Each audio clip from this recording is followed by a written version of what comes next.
শুভ সকাল বন্ধুরা, মা চ্যানেলে স্বাগত জানিয়ে তোমাদেরকে আজকে আরেকটি ব্লগ শেয়ার করতে আসলাম। এখন বাজে সকাল 5টা, আর ঘুম থেকে উঠে দেখো বৃষ্টি হচ্ছে। বৃষ্টি হওয়াতে বেশ ঠান্ডা ঠান্ডা একটা ওয়েদার হয়েছে, ভালোই লাগছে। তো দেখো আকাশটা কিন্তু গুমড়ে আছে। সকালের পরিবেশটা তোমাদেরকে একটু দেখিয়ে দিচ্ছি। তো এখানে দেখো রান্নাঘরে কিন্তু কাজকর্ম এখনও কমপ্লিট হয়নি। আমার ছেলে স্কুলে গেল, এই যে তোমাদের দাদাভাই এখনই ছেলেকে স্কুলে দিতে গেল। আর আমি তো চা খেয়েছি, ঘুম থেকে উঠে একটু চা না খেলে ভালো লাগে না। তো চা খেয়ে নিয়েছি, এখন আরেকটু চা গরম বসিয়েছি, চা খাবো। আর কালকে বাপের বাড়িতে গিয়েছিলাম, ওই যে মা ঘুগনি দিয়েছিল, তো অনেকটাই দিয়েছে। টিফিন বাটি ভরে নিয়ে এসেছি, তোমাদের দাদাভাই খেলো। আর কালকেও খেয়েছে গত রাতে, মানে কালকে এনেছি তো। তো এই সন্ধ্যের পরে এসেছি বাপের বাড়ি থেকে। তো তখন মুড়ি দিয়ে খেয়েছিল, আজকে আবার মুড়ি দিয়ে খেলো। আর ছেলেকে অল্প করে স্কুলের জন্য টিফিনে দিলাম, ফ্রিজেই ছিল, তো গন্ধ হয়নি, সেই জন্যই মানে খারাপ হয়ে যায়নি জিনিসটা। তো সেই জন্যই ছেলেকে পরোটা আর হচ্ছে ঘুগনি দিলাম। আর আমি এই যে এইটুকু যে রয়েছে, এইটুকু না অনেকটাই আছে, এটা খাবো, মুড়ি দিয়ে খাবো। আর এদিকে দেখো চা বসিয়েছি। আর এখানে যে কড়াইটাতে এটাতে পটল ভাজা করে নিলাম, ছেলে খেয়ে গেল পটল ভাজা আর আলু সেদ্ধ দিয়ে ভাত, আর পরোটা আর ঘুগনি টিফিনে নিয়ে গেল। তো চলো আমি একটু খেয়ে নিই, খেয়ে দিয়ে যে কাজকর্মগুলো ছড়িয়ে ছিটে আছে এগুলোকে গোছাগুছি করি। আর একটাই সেলফ তো, মানে সেলফে আলাদাভাবে কোনো আলমারি, এখানে কোনো আলমারি টালমারি নেই আমার রান্নাঘরে। তো একদম এত জিনিসপত্রগুলো কাজ করার সময় ছড়িয়ে ছিটে থাকে, দেখে একটু বাজেই লাগে। তো চলো ফটাফট করে খাওয়া দাওয়া করে নিই, ঘরগুলোকে গোছাই, মানে রান্নাটা বসাবো এদিকে, আর এদিকে ঘর গোছাবো। এখানে আমি মুড়ি আর ঘুগনি নিয়ে নিলাম, সাথে অল্প করে চা নিলাম। তো চা তো খেয়েছি একবার, তোমাদেরকে বললাম, সেটা সকালের দিকেই খেয়েছি। তো এখন আরেকটু চা গরম করে নিলাম, চাটা ছিল ওটাকে গরম করে নিলাম, এখন খাওয়া দাওয়া করবো।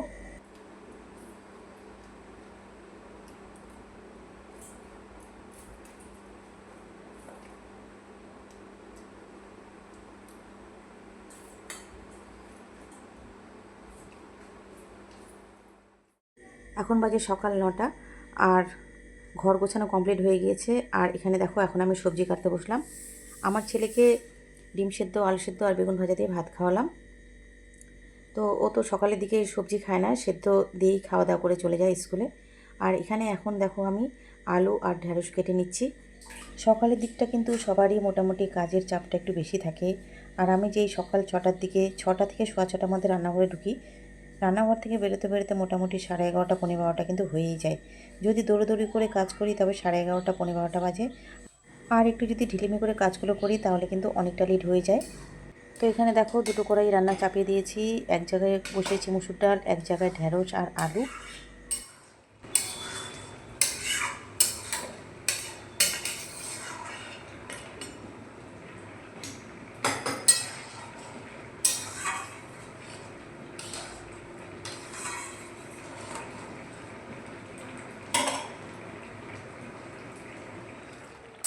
তো দেখো ঢ্যাঁড়স আলুটা কিন্তু অনেকটাই হয়ে গিয়েছে, আর একটু জলটা কমে আসুক, তারপর নামিয়ে ফেলবো।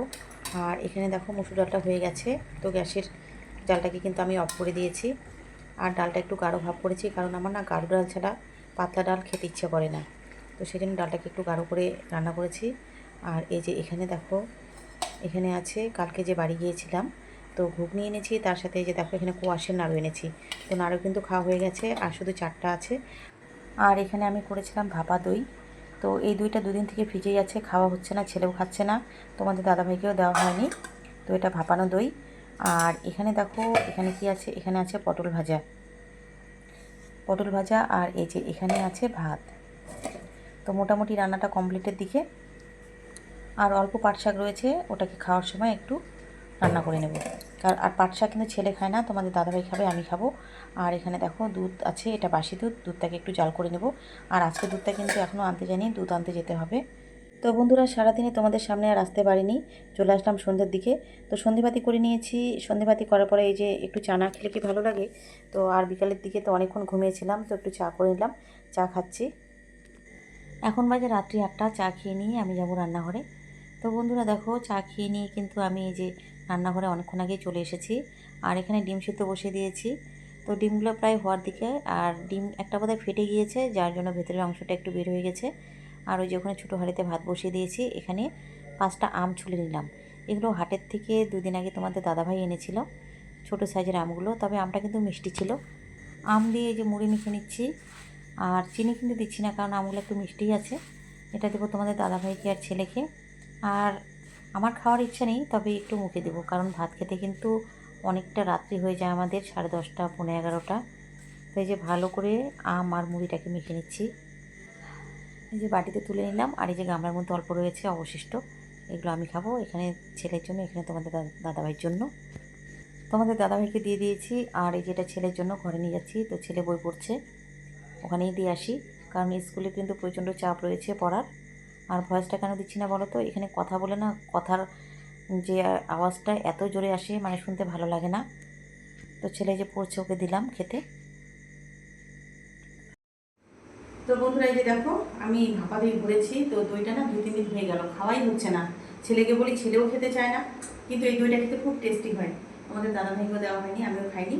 ফ্রিজেই ছিল, ফ্রিজ থেকে আধা ঘন্টা আগে বের করে রেখেছি। এই যে ঠান্ডাটা কিছুটা কমেছে, এখন খাবো। খাওয়া দাওয়ার পরে এই যে ভাপা দই খাবো। তো যেহেতু 2-3 দিন হয়ে গেছে, সেই জন্য উপরে হালকা করে জল কেটেছে। আর দইটা কিন্তু ফ্রিজের মধ্যে রেখেছিলাম, তাছাড়া তো নষ্ট হয়ে যাবে না। আর খুব টেস্টি হয় ভাপা দই খেতে। তোমরা ইউটিউবে দেখো, সার্চ করে দেখে বানিয়ে খেও, খুব টেস্টি হয়। এই যে দেখো, দইটা খুব সুন্দর করে জমেছে কিন্তু।